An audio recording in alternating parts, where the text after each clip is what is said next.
निराकावीरात एवढीच विनंती करतो आज एवढीच विनंती करतो आज देऊया साक्ष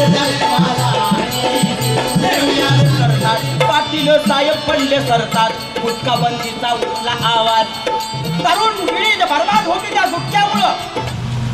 आपण गेले 5 दिवस या प्रदर्शनाचा सर्व कोल्हापूरच्या नागरिकांनी लाभ घेतला आहे. अत्यंत दर्जेदार असे उत्पादन बचत गटाच्या महिलांनी इथे सादर केले. आपण बचत गटाची चळवळ आणि त्याचा ऐतिहासिक आपण जर त्याची मागची पार्श्वभूमी बघितली तर आपल्या देशामध्ये प्रचंड मोठ्या प्रमाणामध्ये बँकांचं जाळं, सहकारी चळवळीचं जाळं हे सर्व असून देखील एक मोठा वर्ग की ज्याच्याकडे तारण देण्यासाठी कुठलीही प्रॉपर्टी नाही, असा मोठा वर्ग या सर्व बँकांच्या फॉर्मल बँकिंग ज्याला म्हणतो याच्यापासून वंचित होता. आणि या दारिद्र्य रेषेखालच्या महिला असतील की किंवा ज्यांच्या नावावरती कुठली प्रॉपर्टी नाही, ज्यांना बँकेत जाऊन तारण देण्यासारखी परिस्थिती नाही, अशा महिलांना पुरुषांना एकत्रित करून जर व्यवसाय करण्यासाठी मदत करायची असेल तर बचत गट ही संकल्पना पुढे आली. आणि या बचत गटाच्या संकल्पनेमुळे आपल्या देशामध्ये बँकांच्या पर्यंत पोहोचण्यासाठी जी अडचण निर्माण होत होती ती दूर झाली. बांगलादेशमध्ये मोठ्या प्रमाणात हा प्रयोग झाला. ज्यावेळेला ग्रामीण बँकेचे संस्थापक ज्यावेळेला एका बचत गटाच्या महिलेकडे गेले, त्यांनी तिला प्रश्न विचारला की तुला श्रीमंत व्हावंसं वाटत नाही का? तर ती म्हटली, मी माझ्या परीने माझ्या कुटुंबाच्या सर्व ताकदीनिशी प्रयत्न करते आहे. दिवसाला मी 4 ते 5 रुपये बचत करू शकते आहे. अशी कोणती बँक असेल ती मला सांगा की जी माझे 5 रुपये घ्यायला तयार आहे. आणि मग त्यांना हा प्रश्न पडला की खरोखर आपण एवढ्या कमी सेव्हिंग्स, एवढे कमी ठेवीचे आपण स्वीकारू शकतो का? आणि म्हणून त्या ग्रामीण बँकेची स्थापना झाली. आज इथं लीड बँकेचे मॅनेजर पण आहेत. आपण फॉर्मल बँकिंगमध्ये ह्या सर्वांना समावेश करण्यासाठी मग बचत गट एकत्र येऊन त्या महिलांनी जर व्यवसाय करायचं म्हटलं तर त्यांना आपल्याला विनातारण कुठल्याही प्रकारचं तारण न घेता कर्ज मंजूर करण्याची मुभा या संकल्पनेतून पुढे आली.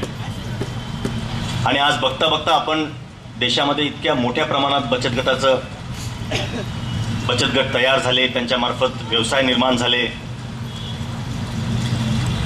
50% महिला आपल्या देशामध्ये 50% महिला आहेत, परंतु त्यामध्ये त्यांना जर व्यवसायामध्ये बचत गटांच्या माध्यमातून जर व्यवसाय करायचा असेल तर त्या महिलांना त्यांचे क्वालिफिकेशन्स न पाहता, त्यांचे कुठल्याही प्रकारचं त्यांचं बँकेबल प्रपोजल आहे की हे न पाहता कर्ज देण्याची या बचत गटाच्या माध्यमातून बँकांना हे शक्य होत आहे.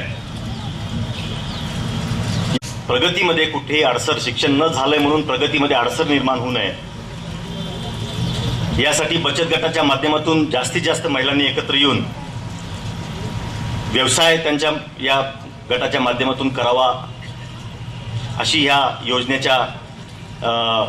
योजनेच्या माध्यमातून शासनाने ह्या सर्व महिलांना या देशाच्या आर्थिक विकासाच्या कार्यक्रमामध्ये इन्व्हॉल्व करून घेण्यासाठी हा उपक्रम सुरू केला आहे.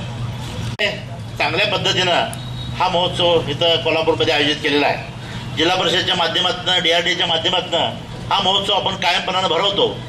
आपल्या या उद्घाटन समारंभाला ग्रामविकास मंत्री जयंत पाटील साहेब आले होते. बंटी पाटील साहेब आज राज्यमंत्री या खात्याचे उपस्थित राहिलेले आहेत आणि म्हणून त्यावेळी मी काही मागण्या केल्या होत्या. आज बंटी पाटील साहेब आले आहेत, त्याचा उल्लेख शिवसाहेबांनी आणि आमच्या प्रकल्प अधिकाऱ्यांनी केला. मी फक्त त्याचा पुनरुच्चार एवढ्यासाठी करतो, आज बंटी पाटील साहेबांच्या पुढं ते विषय यावेत. आणि म्हणून मगाशी PP पाटील साहेबांनी सांगितल्याप्रमाणे या पद्धतीचे आपण महोत्सवाच्या निमित्तानं जी स्टॉल करतो त्याची विक्री चांगल्या पद्धतीने होते. गेल्या 5 दिवसामध्ये जर आपण बघितलं तर जवळजवळ 7,80,000 म्हणजे 8 लाखापर्यंतची विक्री या 5 दिवसामध्ये झालेली आहे. आणि म्हणून खऱ्या अर्थानं एक व्यासपीठ या सगळ्या बचत गटांच्या विक्रीसाठी देणं आवश्यक होतं. ते काम या आमच्या DRDAच्या माध्यमातून झालेलं आहे. पण कायमस्वरूपी अशा पद्धतीची विक्री व्यवस्था व्हावी ही सातत्यानं सर्व महिला बचत गटांची मागणी असते. आणि म्हणून कोल्हापूर जिल्ह्यातल्या या सगळ्या बचत गटांच्यासाठी कायमस्वरूपी अशा पद्धतीची विक्री व्यवस्था व्हावी या दृष्टिकोनातनं DRDAच्या माध्यमातून जिल्हा विक्री केंद्र हे प्रस्तावित करण्यात आलं आणि त्याची जागासुद्धा जिल्हा परिषदेमध्ये दिली गेली. 50 लाख रुपयाची तरतूद या बांधकामासाठी केलेली आहे.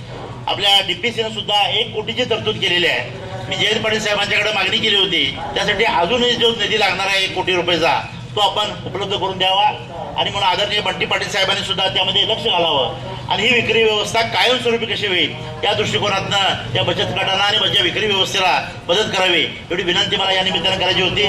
कोल्हापूर जिल्ह्यामध्ये जे विविध बचत गट आहेत ज्याचा उल्लेख सूर्यवंशी साहेबांनी केला, खऱ्या अर्थानं हा महोत्सव म्हणजे कोल्हापूर जिल्ह्याचं आर्थिक आणि सामाजिक परिवर्तनाचं एक मोठं पाऊल असं म्हटलं चुकीचं होणार नाही.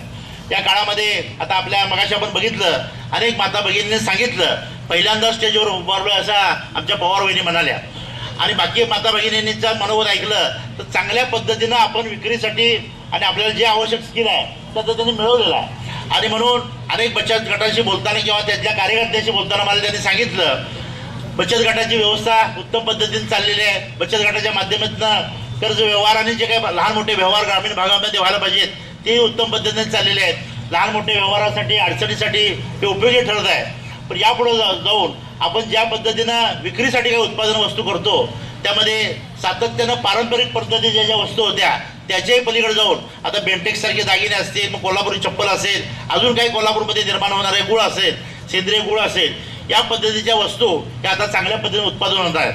माझी या निमित्तानं विनंती आहे आपल्या कोल्हापूर जिल्ह्यातल्या सगळ्या बचत गटाच्या वतीनं ज्या वस्तूला सर्वाधिक अशा पद्धतीची विक्री आपल्या जिल्ह्यामध्ये किंवा राज्यामध्ये आपण विक्री करताना होते त्याची अनेक बचत गटांनी एकत्रित येऊन अशा पद्धतीच्या वस्तू उत्पादन केल्या तर निश्चितपणानं तारा राणी ब्रँड देशामध्ये आपलं नाव होईल. देशामध्ये आपण जर कुठेही गेलो तर कोल्हापुरी कुठल्याही भोजनाला आता कोल्हापुरी शाकाहारी असू दे मांसाहारी असू दे याला कोल्हापुरी नाव देण्यात आलेलं आहे. मग असं असताना जर कोल्हापूरचा पदार्थ जर देशामध्ये लोकप्रिय असेल तर या पद्धतीचा एखादा पदार्थ आपण निश्चितपणानं देश पातळीवर करण्यासाठी सुद्धा बचत गटाचं माध्यम असेल, एखादं प्रोडक्शन असेल, बचत गटाच्या माध्यमातून आपण त्याला सगळ्यांनीच एकत्र करून अशा पद्धतीचं नाव लौकिक मिळवून दिला तर निश्चितपणानं यामध्ये काम करणाऱ्या माता भगिनींना अधिक अशा पद्धतीची आर्थिक मदत होऊ शकेल आणि त्या पद्धतीचा प्रयत्न सुद्धा आम्ही सगळी करणार आहोत.